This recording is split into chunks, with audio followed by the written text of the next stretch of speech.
देशातल्या जनतेच्या सुरक्षित भविष्याची जबाबदारी घेणाऱ्या LIC इंडियाचे तब्बल 33,000 कोटी रुपये अदानी समूहामध्ये गुंतवण्यात आल्याचा मोठा दावा अमेरिकेचं वृत्तपत्र वॉशिंग्टन पोस्टने केलेला आहे। वॉशिंग्टन पोस्टने दिलेल्या वृत्तानुसार अदानी समूह कर्जात बुडलेला असताना युरोपियन आणि अमेरिकेतील बँकांनी मदत करण्यास नकार दिली आणि त्यावेळी LIC ने पुढाकार घेतला आणि यावर्षी मे महिन्यात अदानींना अडचणीतून बाहेर काढण्यासाठी तब्बल 33,000 कोटी रुपयांची गुंतवणूक केल्याचा दावा या वृत्तातून करण्यात आलेला आहे। यावेळी एक सगळ्यात मोठी आणि महत्त्वाची बातमी आपण बघतोय।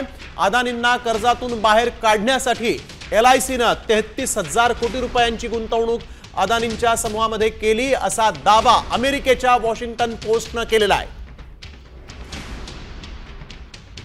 तर कर्ज वाढल्याने अमेरिका युरोपियन बँकांचा अदानींना कर्ज देण्यास नकार होता।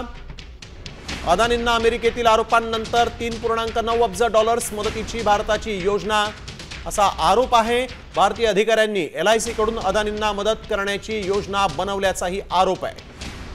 तर मे महिन्यात DFS LIC ची $3.9 अब्ज ची गुंतवणूक योजना मंजूर झाली।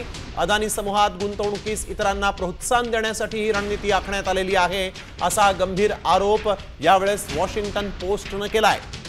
आता isakal.com आहे देशातील नंबर 1 ची मराठी न्यूज वेबसाईट। प्रत्येक अपडेटसाठी isakal.com ला नक्की भेट द्या।